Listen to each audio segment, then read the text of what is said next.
A potential dream scenario for the Buccaneers, that and more on today's episode of Locked On Bucs.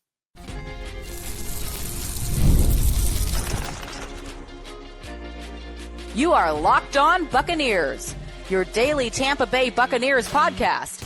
Part of the Locked On Podcast Network, your team every day.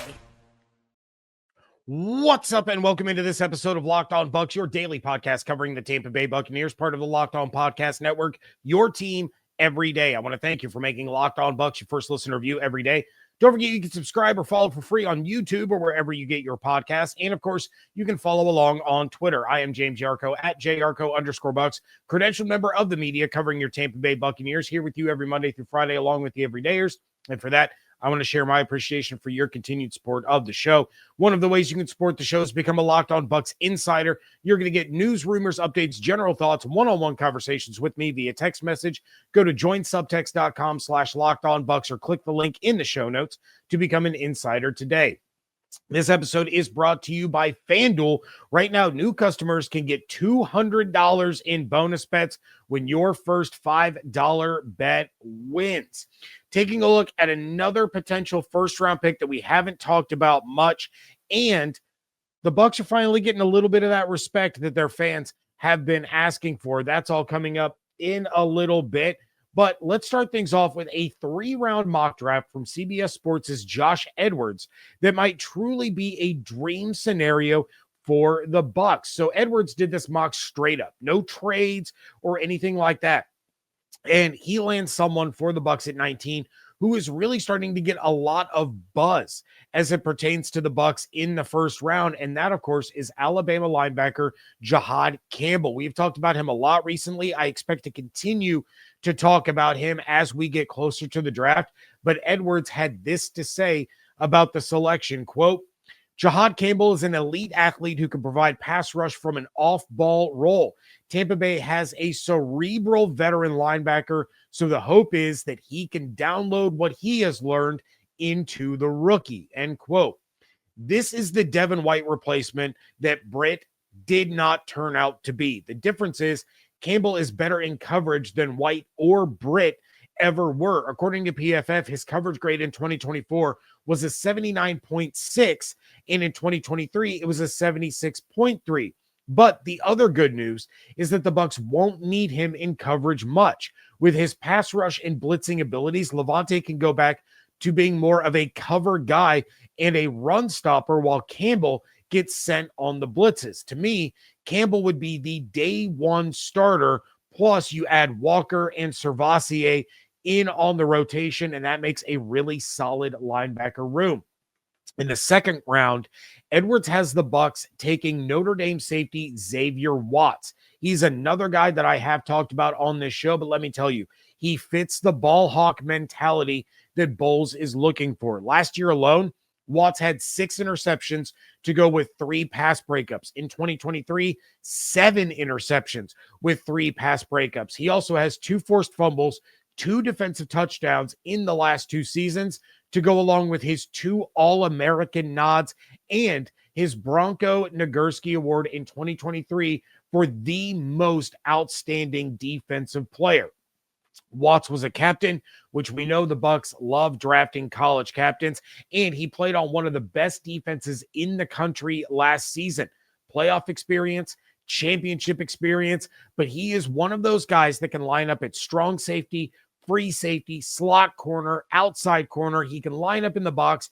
He is a perfect fit in Todd Bowles' defense because he can be utilized in a ton of different ways, and the offense never knows what he's actually going to be doing. I love that pick for the Bucs, even if I do hate the fact that Edwards had Benjamin Morrison going to the Falcons 7 picks before the Bucs. But this is the latest that I have seen Watts going in these mock drafts. He's going to be an absolute stud in the NFL. Seeing him fall to the Bucs in the second round is absolutely fantastic for the future of their defense. And then in the third round, Edwards has the Bucs taking Ole Miss edge rusher Jared Ivey. So Ivey played 2 years at Georgia Tech and then played for Ole Miss from 2022 to 2024. 16 sacks over those 3 seasons, including a career-high 7 sacks last season. He also has 5 fumble recoveries, 4 forced fumbles in his career. PFF gave him a pass rush grade of 90.4 last season, by far his best year, and an overall defensive grade of 89.9, also his best year. He's PFF's 59th ranked prospect and finished 11th out of 869 qualifying edge rushers in 2024. 6'6", 285.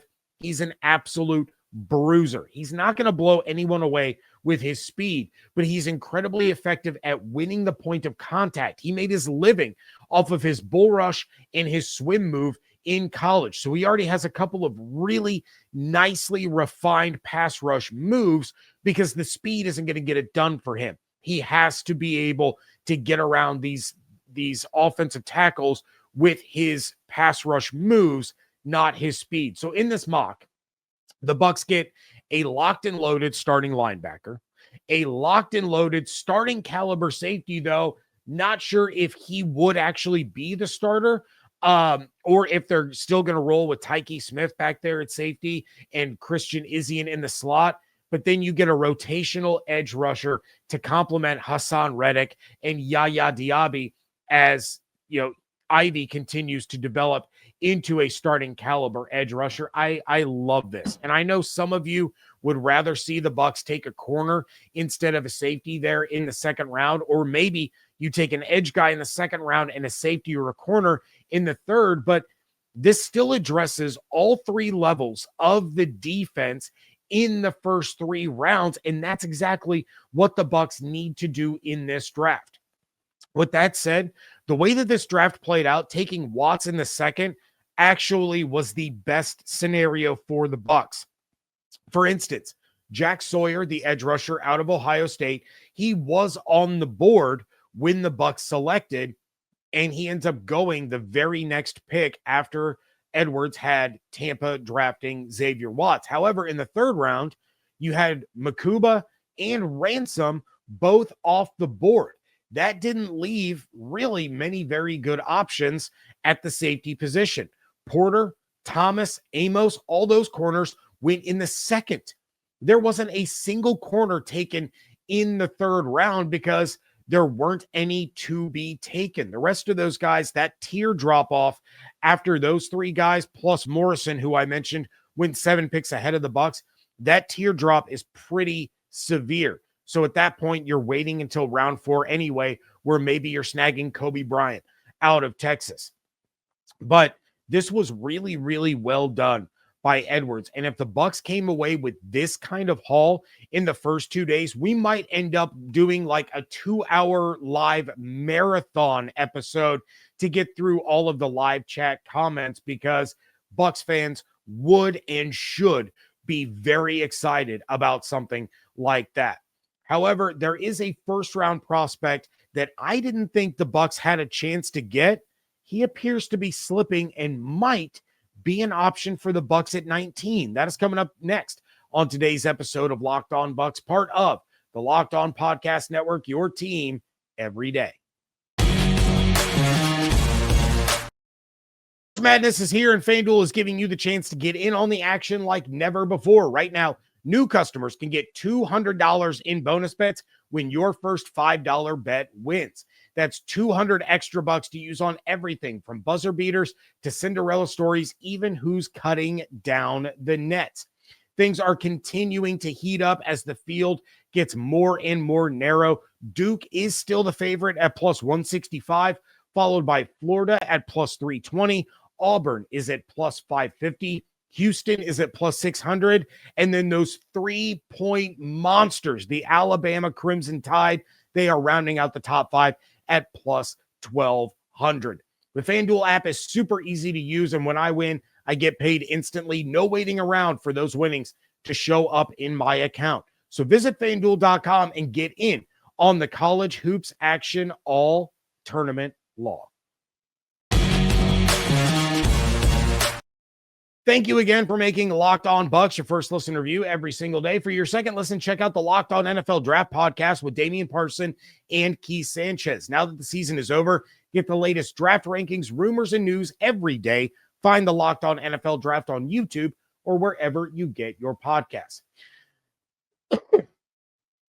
So I haven't talked much about one of the edge rush prospects on this show because early on in this process, in the mock drafts leading up to the combine, all of those things, it didn't look like he was going to get out of the top 15, maybe not even out of the top 10. But now all of a sudden, James Pearce Jr. out of Tennessee seems to be slipping.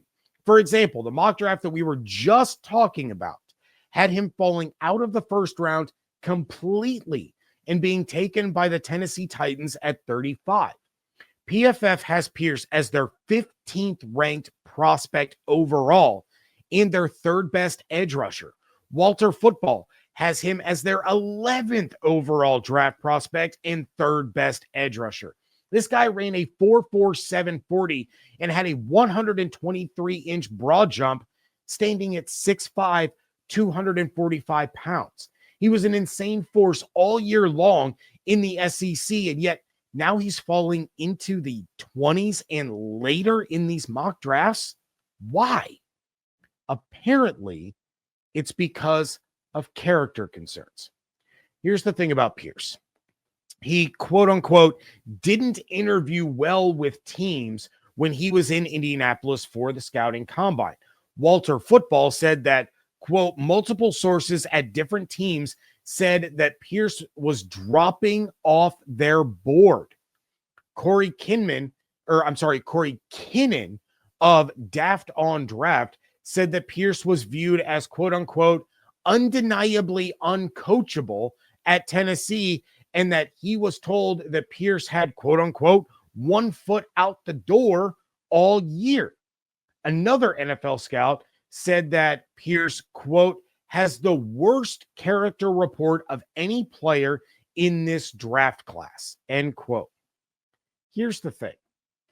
I can't find much of anything that this guy did that helps me understand why he's being labeled as a character concern. It's not like he killed anyone in a car accident. He wasn't accused of assault. He's not out there getting arrested for DUIs or possession or street racing or cheating on exams or anything. So, like, what did the guy do? His coaches rave about him. His teammates loved him. And at Tennessee's Pro Day, Pearce spoke with the media, which apparently last season was a rarity. And what Pearce had to say about some of this was that ultimately, he's not really an extroverted person. He's quiet. He's reserved. He said that it's not his natural personality to open up. He told the media that he understands the business side and that these teams want to get to know who he is, and he has to go through the interview process. He has to speak to the media, all of that. But here's the thing.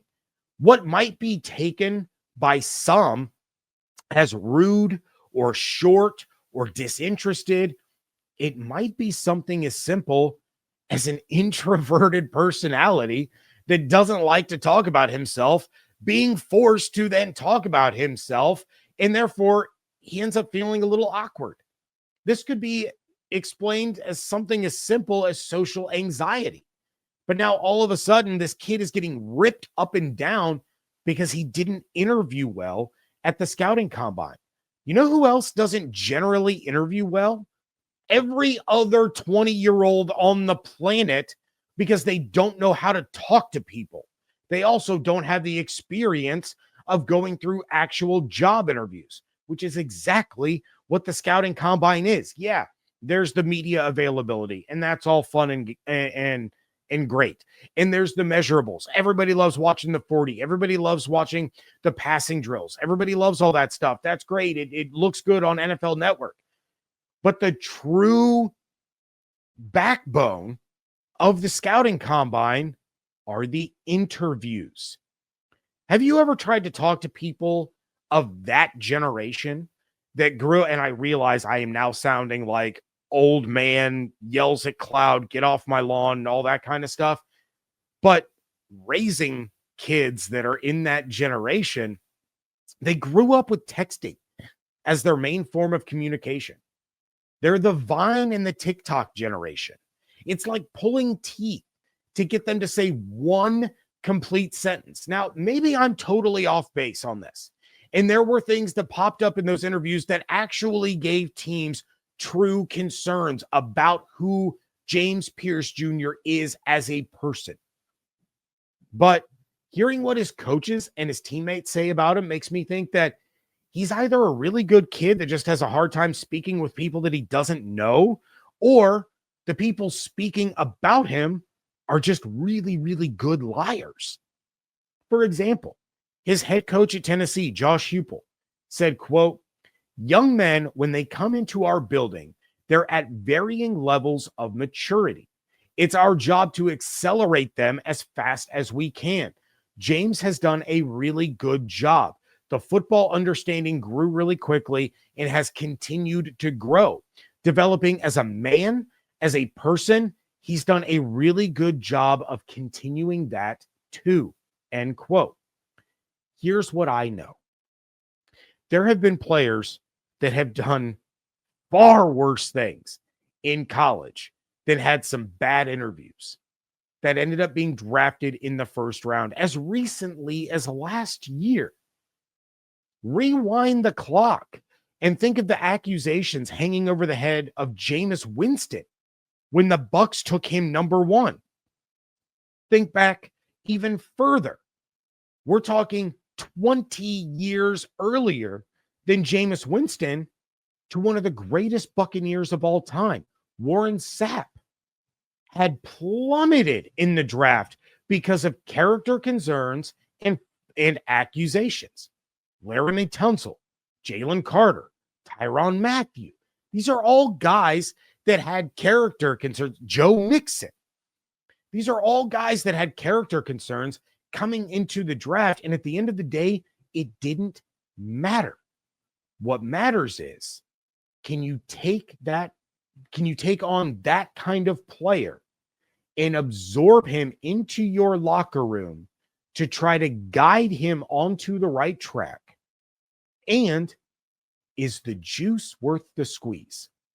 Let me tell you, Pearce, let's say that Pearce does have an attitude problem and he's not the best of people. Can a locker room with the leadership and the culture that Tampa's has, leaders like Baker and Mike and Chris and Tristan and Levante and Vita and Antoine, can those guys reel in the rookie with the attitude and get him to come around? I would trust the chemistry and the culture of that locker room to make sure that he pans out. Is he worth that risk? If there are true, genuine concerns, is he worth the risk? And you would hope that the leadership and the mentorship that he would get would help aid in his maturity. 8 sacks and 43 hurries last year, 13 sacks and 28 hurries in 2023. This guy has a pass rush win rate of 23%. PFF gave his run defense a grade of 84.1. His pass rush grade is an 89.4. This guy is the total package and still has room to improve. He's not even close to reaching his ceiling. He hasn't fully developed a pass rush move arsenal yet. You get him in the rotation with Hassan Reddick and Yaya Diaby, and all of a sudden that pass rush looks a heck of a lot different than it did the last couple of years. So you know what? Let people keep dragging him down. Let people think that he has character concerns. I honestly don't know what they're seeing. They've seen more than I have. So again, maybe there is some validity to this, but go ahead and let him fall to 19. See how that works out for every team that has to face the Buccaneers over the course of the next 5 years. There's a little more belief in those Buccaneers, at this point now than there was compared to this point last year. That's coming up next on today's episode of Locked On Bucs.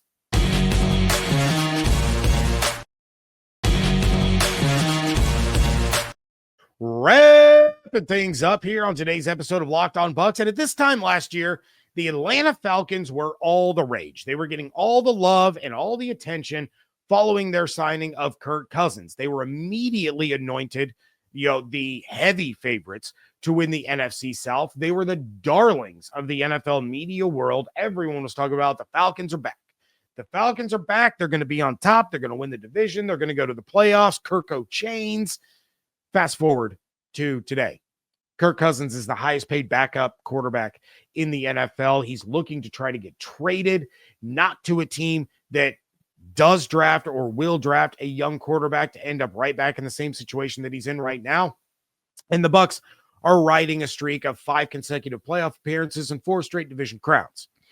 And while they still don't get quite the level of respect that they probably deserve nationally, at least the Bucs are starting to get a little bit more. So ESPN dropped their over-under predictions for every team in the NFL, courtesy of Mike Clay, who honestly generally does a really solid job with his projections. He's definitely one of the better analysts when it comes to forecasting team success. I would put his projections up against just about anybody else's, and I'll bet you Mike has a better track record of at least being close to what these teams actually end up being. But according to Clay, he has the Bucs at 9.6 wins this season. That would rank them 7th in the NFL. Now, I'll be interested to see what these projections change to after the draft, but this is a pretty strong start. He definitely believes in them more than the rest of the NFC South. He has the Falcons at 6.7 wins. That's 27th in the NFL. The Panthers at 6.5, which is tied for 29th. And then the Saints at 7.6, which is 22nd in the NFL. So he's out on the Falcons and Michael Penix, while having the Saints return to second place following the hiring of Kellen Moore as their new head coach. We are going to get into a ton of talk about the other NFC South teams coming up next week. But some fun little tidbits about the Bucs and this projection. They've hit the over on their win total in 5 of the last 6 seasons. Last year, their over-under was at 7.5. Now it jumps 2 full games all the way up to 9.5. What this also tells me is this. I was right about Baker. I was right about him when I talked about him being the right quarterback for this team after Brady retired the second time. And I was right about him again just last episode when I talked about his clutch ability and, overcoming a bad defense last season and still being able to get this team to the playoffs. Other people are starting to see it too. Clay, in his projections, has the Bucs defense ranked 22nd in the NFL, yet has their offense and their overall rank slotted at 8. That means the offense would be so good that they overcame the 22nd ranked defense to wind up the 8th best team in the league. That's insane. And a big reason for that is Baker Mayfield.